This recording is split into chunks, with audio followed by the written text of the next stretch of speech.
facies puede ser pálida, histérica, cianótica, rubicunda.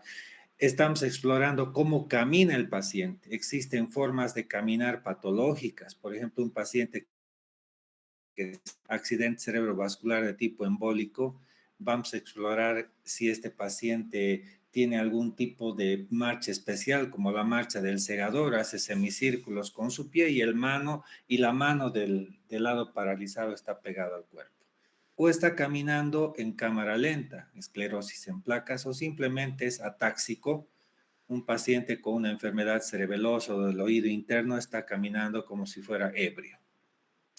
Estamos viendo también cómo nos habla el paciente, ¿no? Puede mirar directamente a los ojos o no, puede hacer gestos o tener movimientos anormales. En suma, la inspección es permanente al paciente. Estamos viendo cómo se acuesta, en qué decúbito está, cómo camina, qué tipo de cara, etcétera, ¿no? Para esto tienen que haber algunos requisitos, tiene que haber una buena iluminación, en lo posible natural, porque si estamos frente a una ictericia, por ejemplo, esta se puede modificar o podemos tener, digamos, un contraste que nos permita una mala apreciación de lo que estamos viendo. Tiene que haber una temperatura adecuada, porque si existe un ambiente que es muy frío, la piloerección, los cambios de coloración pueden afectar también a nuestra apreciación diagnóstica. En lo posible, tendríamos que hacer el examen físico completo y esto es proporcionándole al paciente una bata para que pues se retire la ropa en lo posible, pues alguna ropa va a estar demasiado aprieta como para poder deslizar, digamos, una manga eh, y es mejor tener una observación plena y panorámica del paciente. Obviamente siempre estaremos al lado de una enfermera o de otro colega para no hacer, digamos, una exploración más si estamos frente a otro género, de no hacer una exploración física solo, ¿no? Por el tema del pudor, por el tema de algunas leyes también que nos obligan a ser lo más ético posible en la exploración física. La exploración física, como veremos a continuación, tiene un orden establecido. Se debe hacer por secciones y se debe tratar de observar en lo posible todo el cuerpo. Acá, como estamos en semiología general, no les podría plantear el examen de genitales, eso lo dejaremos para más adelante, ginecología, urología, por el tema de pudor, les digo, ¿no? Suficiente, digamos, aquí estimar si es masculino, femenino, y eso será en profundidad en las especialidades respectivas. A la inspección, como les mencionaba, y reforzando un poquito su conocimiento, podemos establecer mediante una combinación de interrogatorio e inspección cómo es el estado de conciencia, si el paciente está lúcido, si está estuporoso, si está comatoso, si está en un decúbito obligado o preferido, por ejemplo, una posición de playa donde está cruzando los pies, probablemente es un decúbito que está el paciente cómodo, quizás no está enfermo, pero si tiene una actitud de un cólico abdominal donde el paciente está totalmente convexado, digamos, en la parte ventral, está gritando a la enfermera, muerde los equipos de suero, grita, patea, probablemente está frente a un cólico, ¿no? O si tiene un derrame pleural derecho, se va a acostar sobre el lado contrario para darle más campo a la respiración. La constitución también será importante. Esto se refiere a que el paciente puede ser alto en relación a la anchura o puede ser más gordito, etcétera, ¿no? La facies, como veremos a continuación en el siguiente tema, también es importante porque si solamente tomáramos en cuenta el color, palidez, cianosis, ictericia, melanosis, rubicundez. El estado nutricional nos va a permitir ver a un paciente que está sin tejido celular subcutáneo, por ejemplo, totalmente caquéctico, o es un paciente que está obeso. El estado de hidratación también por inspección, si las mucosas están rosadas, pálidas, histéricas, si están hidratadas o están secas. Y la marcha, como ya les mencioné. Acá, por ejemplo, a la inspección podemos ver la postura del paciente, ¿no? En la figura de la derecha superior vemos cómo el paciente está con una desviación axial de la columna, lo que llamamos escoliosis. Aquí estamos viendo en las rodillas un geno varo, ¿sí? Las rodillas están bastante separadas, probablemente tiene algún problema de ligamentario constitucional de nacimiento. Y aquí estamos viendo una cifosis dorsal, una jiba, ¿no? Esto por inspección. Acá también, a la inspección, podemos ver el blefaroedema en la primera imagen, está totalmente dematizado el párpado, puede ser una paciente nefrítica, renal. Aquí un edema maleolar en el pie, aquí existe un eritema probablemente por quemadura solar, aquí existe una desviación y luxación de la muñeca, probablemente es un paciente artrítico y esto, la imagen inferior derecha probablemente corresponde a una luxación. En la imagen inferior del medio vemos un hematoma y aquí podemos ver una erupción maculopapular en la imagen de la izquierda inferior. O sea, miren, todos estos aspectos estamos inspeccionando y vamos a describir anotando en nuestra historia clínica.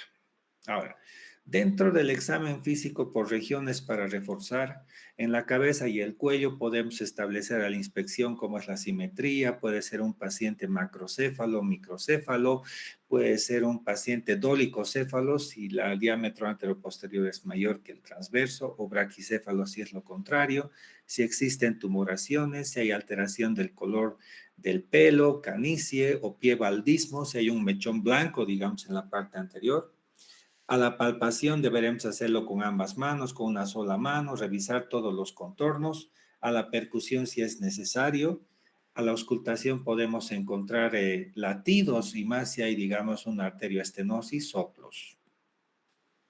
En cardiopulmonar a la inspección vamos a determinar acá en la imagen superior izquierda vemos el pectum excavatum, que es el tórax de zapatero, ¿sí? En cambio aquí estamos viendo un tórax en tonel, en la imagen esquemática de la derecha. Podemos ver las deformaciones de las mamas, en el varón si están crecidas será pues una ginecomastía. Hay una jiba dorsal en esta figura esquemática, cifosis. A la expansión vamos a establecer si es que el tórax es elástico, se expande, no se expande.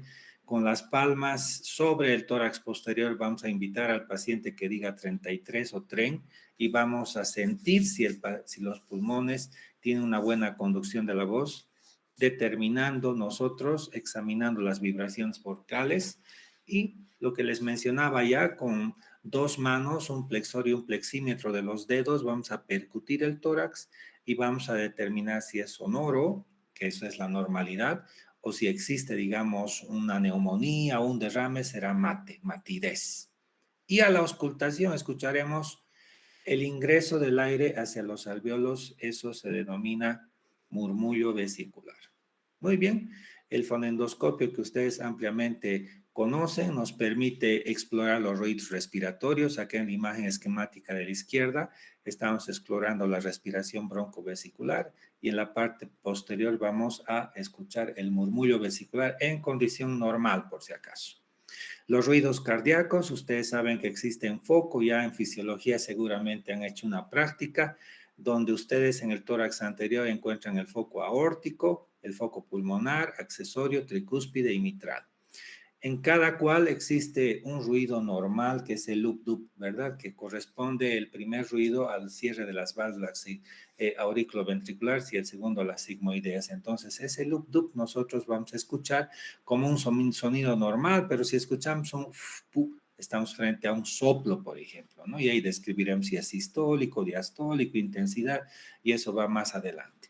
En el abdomen también miren la inspección cómo nos sirve, ¿no? En este caso estamos viendo si está totalmente distendido, si es que existen hernias, en este caso vemos en la parte inferior derecha una hernia umbilical, o podemos ver un cambio del color de la piel del abdomen, ictérica, si existe ascitis, a la palpación y a la percusión si existe matidez, si hay agua ahí, la ascitis, y a la auscultación buscamos el peristaltismo a través de la exploración de los ruidos hidroaéreos. Esta es la percusión en la imagen superior izquierda, donde nosotros con un dedo flexor y un plexímetro estamos determinando si el abdomen es timpánico normalmente, excepto a nivel del cuadrante superior derecho, por la presencia de un órgano macizo que es el hígado, es matidez.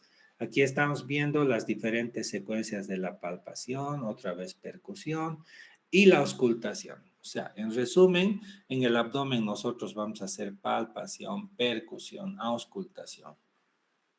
En las extremidades también vamos a ver las características de la piel. Por ejemplo, en esta imagen superior estamos viendo una celulitis, que en realidad no es lo que ustedes tienen, ese hábito de usar mucho celular. Eso no es celulitis, sino es la inflamación infecciosa por estreptococo del tejido celular subcutáneo y existe tetradracelso, ¿no? Tumor, calor, rubor, dolor, pérdida de función.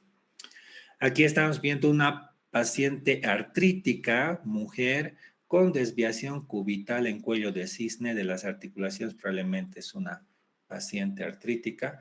Y en esta otra imagen estamos viendo una incompetencia de los sistemas venosos safenos externos, lo que llamamos comúnmente varices. En las extremidades también podemos hacer palpación complementaria con los movimientos en el codo, digamos extensión, flexión. Puede haber un dolor en un paciente que es raquetista, tenista. Podemos encontrar chasquidos si es que existe algún problema articular ya de tipo artrosis. Podemos buscar masas, el quiste de Baker en la región poplitea, espasmos musculares y podemos también valorar los pulsos en diversos sitios. Muy bien, una vez que hemos hecho esta introducción a lo que es el examen físico, que ustedes van a realizarlo en el paciente a través de estas 4 maniobras clásicas semiológicas, como son la inspección, palpación, percusión, auscultación, comenzamos algo que tienen que grabar para siempre y son los componentes del encabezamiento del examen físico. Les insisto que estamos en el examen físico. En la historia clínica ustedes titulan en grande examen físico y comienzan con estos 7 aspectos. El número 7 que se les grabe, 7 bellas artes, 7 pecados capitales, como quieran, o 7 del número mágico de suerte, ¿no es cierto? Entonces, son 7 aspectos que tienen que considerar en el encabezamiento del examen físico y estos son la orientación, el biotipo constitucional, la marcha, actitud y decúbito, estado nutricional, hidratación y facies. Son 7 aspectos que ustedes tienen que revisar al paciente, combinar con interrogatorio y inspección y anotar en su historia clínica. Con respecto a la orientación, el primer aspecto de los 7. Le tendrán que preguntar qué fecha es hoy al paciente. Les puede decir que es 12 de marzo del 2005, les puede decir que está en el 2023 o en el 2019. Ustedes van a valorar si está orientado en tiempo o no. En espacio, ¿en qué lugar se encuentra? ¿Estoy en mi casa o estoy en el Hospital Viedma? Donde ustedes obviamente valoren si es que es real la respuesta que les está dando el paciente. Entonces, esto implica también si está orientado en espacio o no. Y en persona le preguntarán cuál es su nombre. Si responde coherentemente, está orientado en persona. Y si no es así, no está orientado. Entonces, ¿cuáles son las posibles respuestas? Un paciente que responde las 3 respuestas perfectamente está orientado en tiempo, espacio, persona. Anotarán así en la historia clínica. Paciente orientado en tiempo, espacio, persona. Un mnemotécnico, tiempo, espacio, persona. Esas 3 preguntas. Y aquí ustedes pueden establecer ya si el paciente está lúcido, muy despierto, responde coherente, o está medio dormido, lo que se llama obnubilado en semiología, o que está dormido y responde solamente cuando le provocan dolor, eso es estupor, y si es que no responde ni al dolor, eso es coma. Quiero confirmar si me están escuchando bien y viendo bien, por favor. Sí, doctor, se le observa bien y se le escucha bien. Muchas gracias. Aquí les refuerzo entonces los niveles de la conciencia lúcido. Miren, ustedes están con su cortisol pleno, me están atendiendo, están despiertos, comprenden lo que les hablo, están lúcidos. Pero un paciente todavía puede estar medio dormido, no quiere despertar. Esto puede ser por ciertos aspectos, digamos, de vigilia, sueño, o puede ser por algún problema de medio interno, sodio bajo, glucosa baja. Es un paciente que está obnubilado. El paciente estuporoso es un paciente probablemente que tiene algún trastorno serio neurológico y pues solamente despierta cuando le provocamos dolor o lo estimulamos verbalmente en forma enérgica. Y el coma es cuando el paciente ni al dolor despierta. Es un paciente que tiene un trastorno neurológico severo probablemente y pues está en inconsciencia total. El segundo aspecto, el biotipo constitucional. Miren, a la derecha los pacientes pueden ser largos, pueden ser medianos, pueden ser pequeños y gorditos. Desde Grecia se clasificaban a los pacientes en cerebrales, digestivos y atléticos. Los digestivos obviamente eran los pequeños gorditos, los cerebrales eran los longilíneos largos, flacos, y los que eran atléticos eran los que tenían diámetros armónicos como Hércules en esa época seguramente, ¿no? Para nuestra época, nosotros llamamos al que tiene diámetros armónicos entre anchura y altura mesomorfo. Esto también se relaciona con lo que llamamos el somatotónico, ¿sí? Los diámetros son armónicos, es un atlético, es un atlas. En cambio, el endomorfo es un paciente viscerotónico porque así dice la semiología que puede tener vísceras grandes o vísceras muy grandes. Macroesplácnico o megaloesplácnico. Es un paciente gordito, pequeño, y en la Edad Media se comparaba con Sancho Panza en la semiología, ¿no? Ese es un pícnico o técnicamente mejor para nuestro nivel, endomorfo. Y el ectomorfo es este paciente longilíneo, delgado, alto, flaco. Este es el cerebrotónico, ¿no? ¿Por qué la semiología nos enseña esto? Porque en cada biotipo existe alguna patología especial. Con respecto a la marcha, miren acá en A estamos viendo en la izquierda de su pantalla un paciente que está con una marcha pegada a la mano al cuerpo y está haciendo semicírculos. Es un paciente con hemiplegia en recuperación, se ha paralizado medio cuerpo, quiere decir, ¿no? En B estamos viendo un paciente que está haciendo una marcha en tijeras, ¿sí? En C estamos viendo un paciente que levanta muy alto el pie y cae de talón, es la marcha polineuropática. En D estamos viendo una marcha atáxica de ebrio y en E estamos viendo un paciente que da pasos cortos, cuenta monedas y tiene una cara de jugador de póker. Es un parkinsoniano. Aquí está gráficamente lo que les hablaba. Pueden haber marchas semiparéticas, diplégicas, esclerosis en placa, donde el paciente camina en cámara lenta, la ataxia cerebelosa por un tumor, ejemplo, el paciente tiene una marcha de ebrio, la marcha equina propia del paciente que tiene polineuropatía, levanta el pie muy alto y cae de talón de golpe. La parkinsoniana típica, les he dicho, pasos cortos, cuenta monedas con los dedos, pulgar e índice, y tiene una cara de jugador de póker. Y la luxación congénita de cadera, pues es una cojera permanente que tiene el paciente en un lado donde existe el defecto, que es clásico y ustedes lo han debido ver.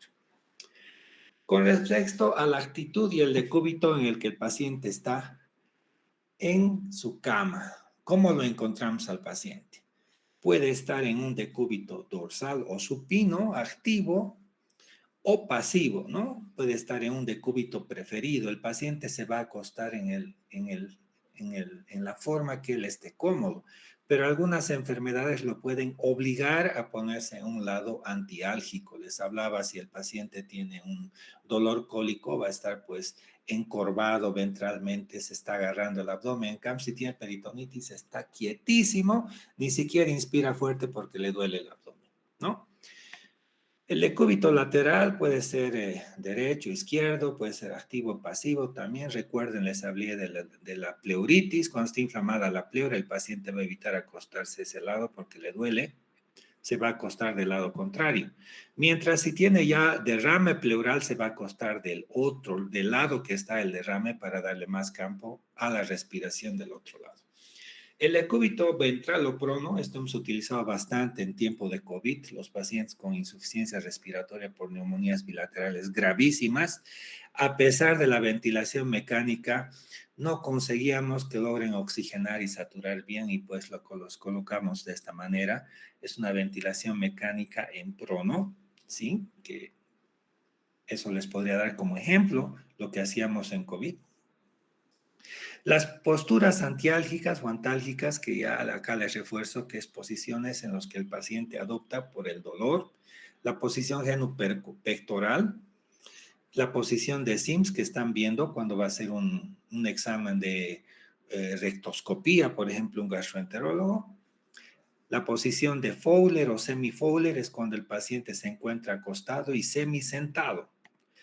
En cambio, hay otras posiciones como la posición ginecológica que le permite al especialista tomar alguna muestra o hacer una inspección de los genitales internos y externos, ¿no?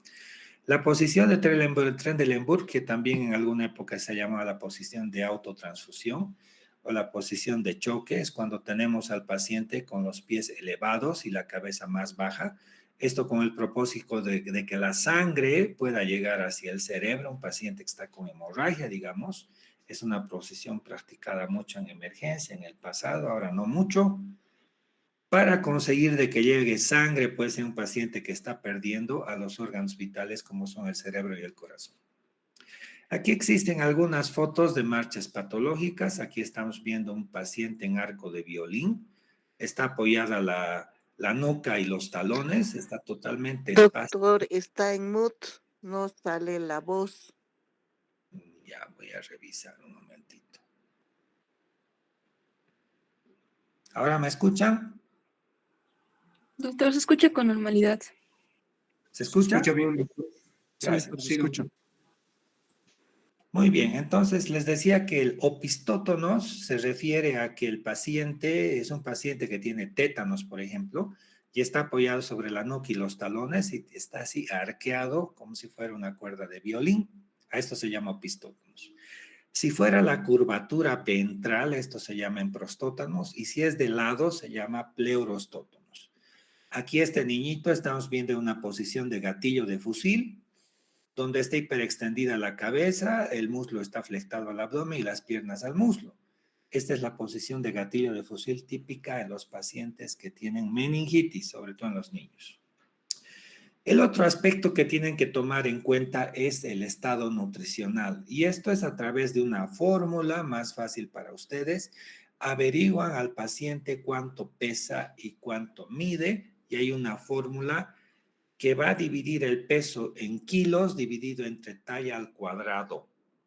Otra vez, índice de masa corporal es igual al peso en kilos dividido entre talla al cuadrado.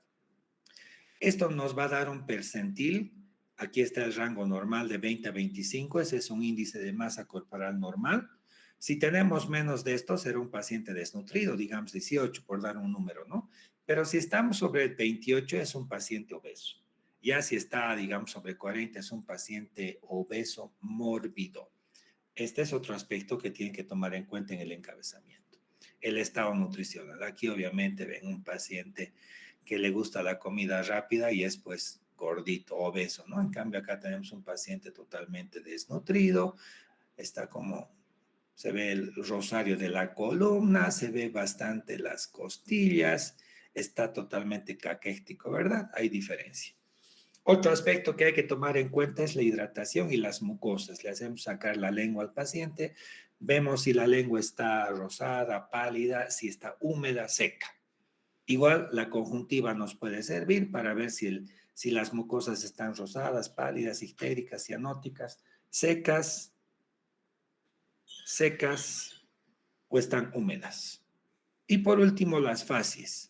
Bueno, llegamos aquí, ya faltan 3 minutos para las 7. En 15 minutos vamos a editar otra presentación. Mientras tanto, acá les voy dando un pantallazo si es que alguien podría opinar qué tipo de caras tenemos acá. La primera cara, ¿qué les parece? ¿Me escuchan, verdad? ¿Hola? Sí, doctor. No sé si estoy en lo correcto, pero a mí me parece la mirada de las 1000 yardas, como de asustado. Exactamente, es una facies hipertiroidea. Lo que predomina es la exoftalmia, los ojos saltones. En la segunda cara, ¿alguien podría opinar? Es una facies de pajarito, ¿no? Tiene microrrino, es nariz pequeña, labios pequeños, no hay un arco de Cupido acá y hay hiperteleorbitismo. Las órbitas están separadas. Este es el síndrome de Cruzón. En la tercera imagen es la facies paquiderma plicata. Es una piel bastante gruesa como si fuera paquidermo, pues. Aquí al medio le estoy indicando es la faz de jugador de póker, Poker Face, ¿se acuerdan de Lady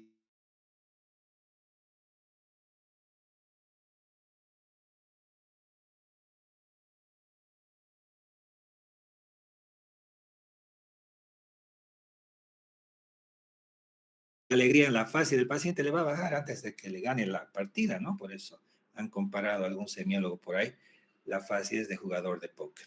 La última fase es abajo, es un caquéctico, miren, la bola adiposa de Bichat está casi ausente, es la bichectomía, que ahora se hace en muchas chicas, ¿verdad? Pero en condición patológica, esto es una fase caquéctica. Y esta imagen donde están viendo este paciente de color, donde las órbitas están bastante separadas, la segunda imagen de la parte inferior. Esto es hiperteleorbitismo, las órbitas están bastante separadas, hipertelorismo, ¿no? Y estas otras dos imágenes de cuello que vemos acá, es un linfoma, es el cuello consular, y aquí estamos viendo noma, no es la discoteca por si acaso, esto es con P-noma. Esta es una estomatitis gangrenosa, miren, hay aquí una fístula y pus, ¿ya?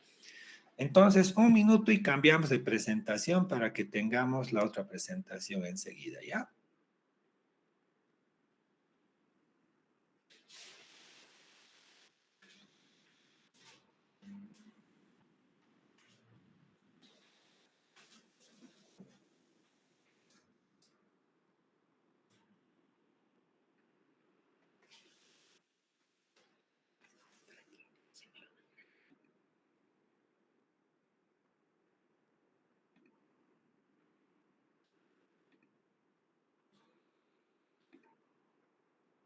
¿Pueden ver? ¿Me escuchan? Todavía se observa la anterior diapositiva, doctor.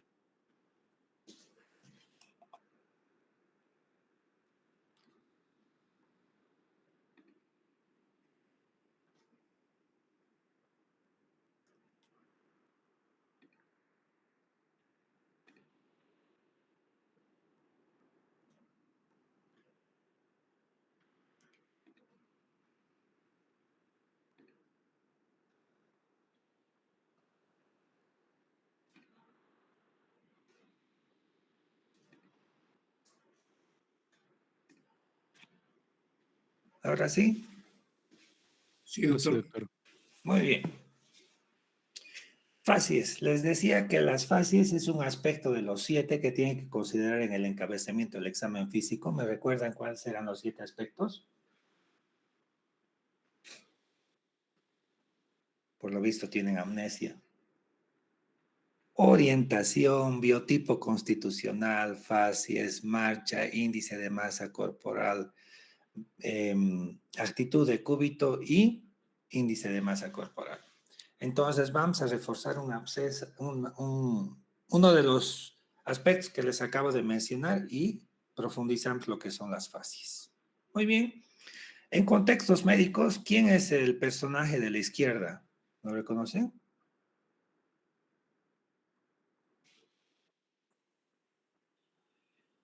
Es el artista del Joker. ¿No se acuerdan? Sí, Miren doctor. cómo una cara nos puede identificar a una persona, ¿no? La imagen del medio, ¿qué les parece? Hay una simetría facial. Es una parálisis facial, lo que se llama facies ictal, ¿no ve? Y la tercera imagen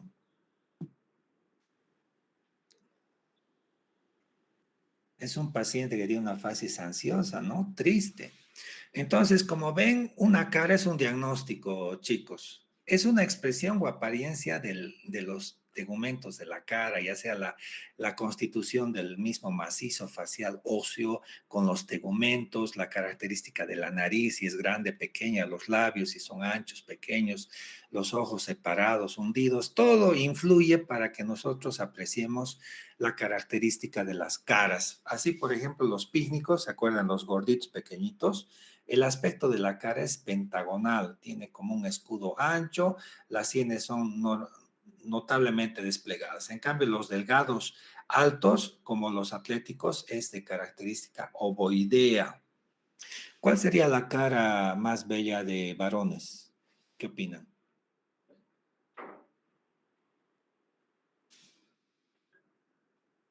Ni idea. ¿Y la de mujeres? Amber Heard. ¿Y la de varones? Superman. ¿Sí? Si se dan cuenta, La cara de ambos es ovoidea. Ustedes ya mirarán en su TikTok o en YouTube después. Hemos dicho que además existen algunos aspectos que hay que tomar en cuenta en la clasificación. Según la expresión y configuración puede ser una facies de dolor, una ansiosa, una bultuosa que se refiere a que está hinchada, edematizada, una adenoidea donde las narinas de la nariz son grandes y los labios son pequeños con la lengua afuera, una facies cretínica del hipotiroidismo, gerodérmica, una modificación de los tegumentos de la piel, quiero decir, la esclerodérmica, donde no hay arrugas, la hipocrática, no tiene bola adiposa de Bichat, tiene noftalmia, es un paciente con una enfermedad crónica probablemente, la tetánica que tiene una risa de dolor, por si acaso les voy a mostrar imágenes, la acromegálica es el típico gran cara o es un carón, la hipertiroidea, como les mostré, son los ojos saltones, asimétrica, veremos una cara asimétrica, que es la facies en el síndrome de Golden Hart, donde un maxilar es más pequeño. La facies de jugador de póker, recuerdan Parkinson. La facies mongólica, inconfundible. La leonina, por ejemplo, no sé si han visto algún paciente con viruela o simplemente un paciente que ha tenido acné. Los tegumentos de la cara están deformados por la cicatriz, es una leonina. La mixedematosa, típico del hipotiroideo, ¿no? Según su coloración, y más fácil para ustedes cuando vayan al hospital, puede ser pálida la piel, puede ser histérica, puede ser cianótica, puede ser rubicunda y melánica. Ahora, si hay una combinación de palidez y cianosis, eso es lividez, es un paciente que está muerto, pues es la facies de Covizart que enseguida hablamos. Según el autor, pueden haber algunas facies con nombres específicos, la facies hipocrática, por ejemplo, donde el paciente está caquéctico, los ojos están hundidos, lo que se llama en semiología enoftalmo, no hay bola adiposa de Bichat, está bastante muy hundida el hueco encima del maxilar inferior. La facies de Spencer-Well, que es la facies ovárica, que veremos más adelante, la facies de Covizart, que es la mezcla de palidez con cianosis, el muerto. Según el signo principal puede ser facies histérica, facies pálida o anémica, y según el órgano enfermo, facies cardíaca, renal, hepática. Muy bien, aquí van imágenes. Aquí estamos con algunas facies de las enfermedades endocrinas. Aquí en la izquierda tenemos una facies del hipertiroideo. Es un paciente que está inquieto, taquikinético, taquicárdico, refiere palpitaciones, diaforesis, temblor, exoftalmia, diarrea. Tiene tendencia suicida. En cambio, el hipotiroideo es una persona que es bradisíquico, no atiende en clases, es el típico mal alumno, tiene una cara redonda, la piel es opaca, tiene como ojeras, los santomas y tiene una facies bultuosa, como si estuviera hinchada, botagada, ¿no? Además que la piel es bastante seca y el cabello también es seco. La facies acromegálica, ¿a quién le recuerda? Es REC, ¿verdad? Es el típico carón. Esto es cuando se produce en exceso hormona de crecimiento después de que ya se ha cumplido la etapa de crecimiento, 18, 20 años.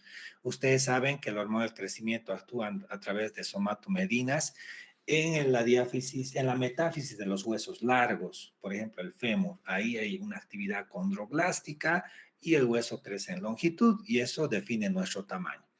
Sin embargo, cuando se ha cumplido la etapa de crecimiento, se sueldan estos cartílagos y si se sigue produciendo hormona de crecimiento, los huesos siguen creciendo pero en ancho. Y aquí vemos nariz bastante grande, maxilar inferior superior grande, labios grandes, orejas grandes, etc. Ese es un acromegálico.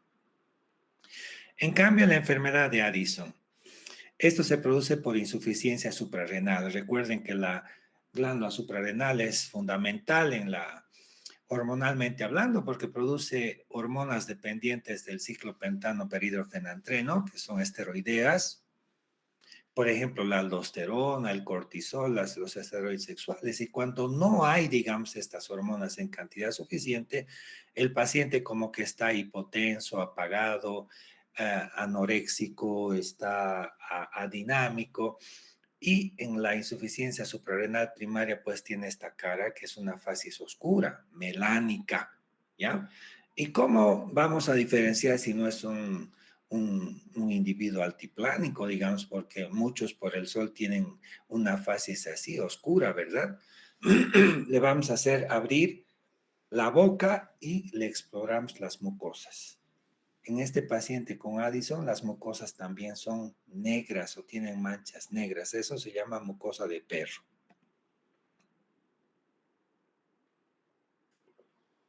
En el síndrome de Cushing, es la cara de luna llena que tiene típicamente el paciente. Puede estar rubicunda, además que puede tener vergetudes, que son estrías azules. El paciente tiene una obesidad de tipo ginecoide y tiene una jiba de búfalo. La fase acondroplásico que vemos acá, seguramente les recuerda al Game of Thrones, la serie de Juego de Tronos, el enanito, el pequeñito, ¿no? Donde tiene una cara típica con frente amplia y una nariz aplastada. En cambio, el síndrome de Stein-Leventhal o facies de virilización, una mujer que tiene barba, bigote, acá eso se llama hirsutismo, tiene seborrea, tendencia al acné y calvicie también. En las enfermedades neurológicas, aquí estamos viendo una fase de Hutchinson o tabética, los párpados están caídos, tienen necesidad de inclinar la cabeza y hay parálisis de los músculos oculares muchas veces, por lo cual existe estrabismo en algunos casos. En cambio, la facies miasténica, esta es una enfermedad muscular donde existe cansancio, se levanta el paciente muy bien, con fuerza, y a medida que pasan las horas se le van cayendo los párpados y pierde fuerza, y es la mirada de astrónomo, con los párpados caídos, y siempre está mirando al cielo el paciente, ¿no? La facies pseudobulbar vemos que es una facies inexpresiva, pero combina periodos de risa y llanto, como el Joker, ¿no? La parálisis facial, miren, el paciente tiene ptosis palpebral o lagoftalmia, no puede cerrar bien el párpado, tiene por ende epífora, se queja del lado paralizado, le va lagrimeando el ojo, hay desviación de la comisura labial hacia el lado afectado, el signo de Bell, el signo de Nigro, se refiere al signo de Nigro a que cuando levanta la cabeza el ojo se mueve diferente al ojo que está normal. Existe como un cierto grado de nistagmo. En la fase de hemorragia cerebral o bultuosa, la cabeza está desviada y tiene el signo de fumador de pipa, más si digamos es un anciano que no tiene dientes, va hinchando el cachete con cada respiración, es el signo de fumador de pipa. La facies hidrocefálica, aquí están viendo un niñito con macrocefalia, el síndrome de Dandy-Walker, lo pueden buscar, que es hidrocefalia en niños cuyas mamis han tomado durante el embarazo warfarina. Pueden nacer un niño así con una hidrocefalia y esto va a llevar obviamente solamente a la inspección nos va a permitir describir este niño con una gran cabeza, ¿no? El síndrome de Sturge-Weber-Dimitri, están viendo esta mancha de color rojo vino que muchas veces han debido ver en la calle o alguna amistad o cercano, que es una mancha de nacimiento, así rojo vino, y esto es un hemangioma del trigémino. Se puede acompañar en algunos casos con convulsiones, algunas alteraciones neurológicas. Las fases de las enfermedades respiratorias. Aquí, por ejemplo, tenemos un paciente con neumonía, el signo de la cachetada neumónica. Miren esto, aquí está bastante eritematoso. A eso se llama signo de la cachetada. Y aquí tenemos dos tipos de pacientes clásicos de POC. Este es el pink puffer, el soplador rosado. Tiene esta coloración rosada, está en posición ortopneica con dificultad respiratoria.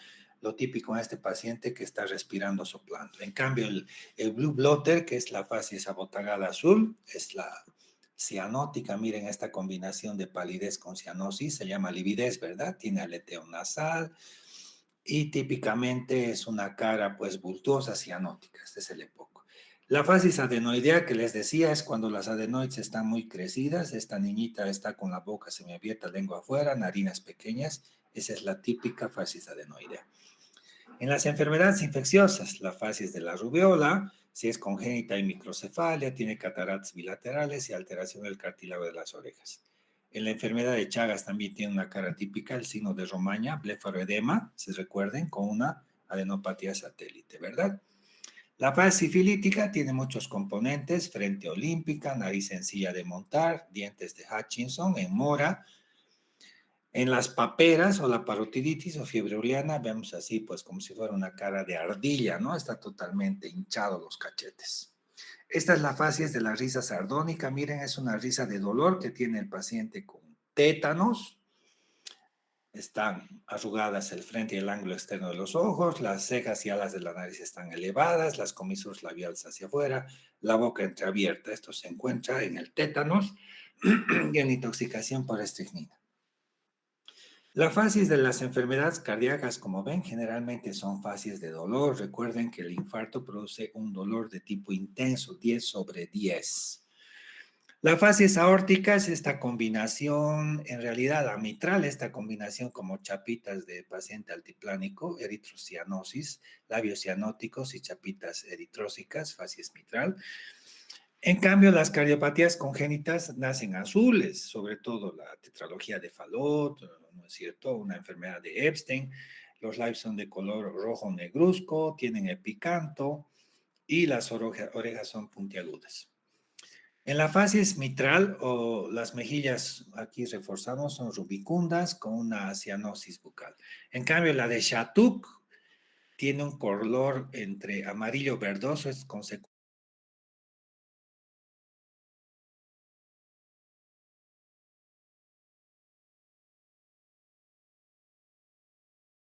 cúspide va a haber hepatomegalia y es por eso que combina la cianosis con ictericia. Esta es una facies verdosa, también se llama Shattuck. La insuficiencia mitral, otra vez reforzando, son varias imágenes, chapitas en las mejillas y cianosis en los labios. En la facies aórtica existe un signo clásico que el paciente late con los latidos de su corazón, su cabeza, es el signo de Muset. Y en la facies de Ayerza, en los pacientes con cor pulmonar, enfermedades de corazón y pulmón simultáneo, donde existe una intensa cianosis por poligloburia. En las enfermedades digestivas, por ejemplo, el síndrome de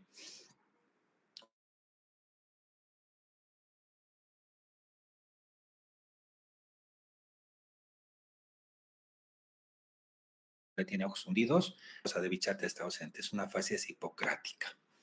La facies ulcerosa, mejillas hundidas, frente arrugada, mirada brillante. La facies cirrótica, podemos tener un paciente con ictericia, nariz grande, rinofima, cara de ardilla. En algunas enfermedades del colágeno, por ejemplo, la facies lúpica, el eritema en el dorso nasal en forma de mariposa, y esta es la facies de la esclerodermia, la figura inferior, que tiene boca de pez, no tiene arrugas en la cara, es la facies típica de la esclerodermia. La facies de heliotropo, que se presenta en la dermatomiositis, así estamos viendo unas ojeras rojas, es la facies de heliotropo. Y la facies de Ehlers-Danlos, en esta enfermedad existe hiperelastosis, son los contorsionistas de circo, pueden llevar la lengua hasta la nariz, típicamente pueden doblar, las articulaciones son hiperlaxas y característicamente en la piel es totalmente elástica, se puede estirar la piel sin muchos centímetros.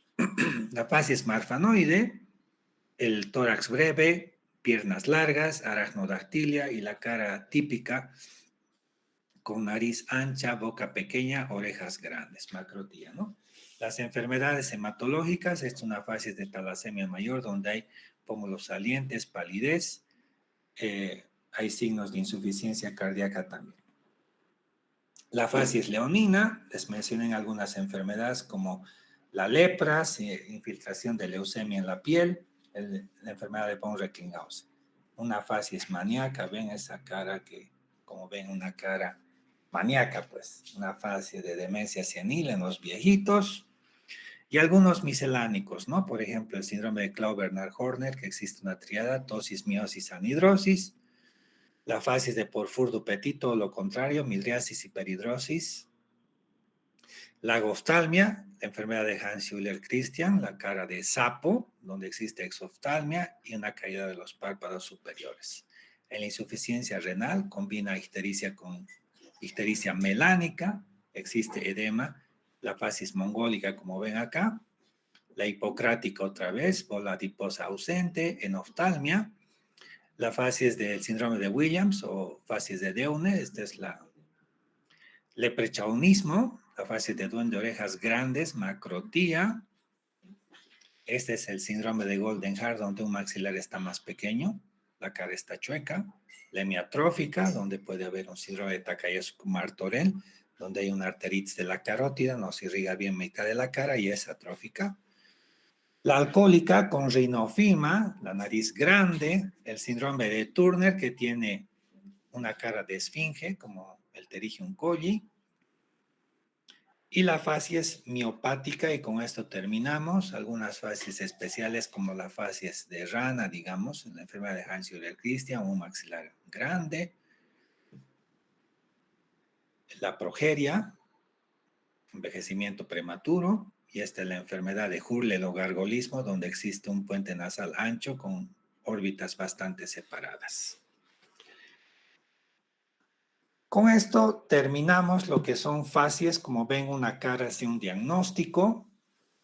Nos encontramos la próxima clase, chicos. Comenzamos signos vitales como próxima clase. Y ya si tienen una duda, les escucho.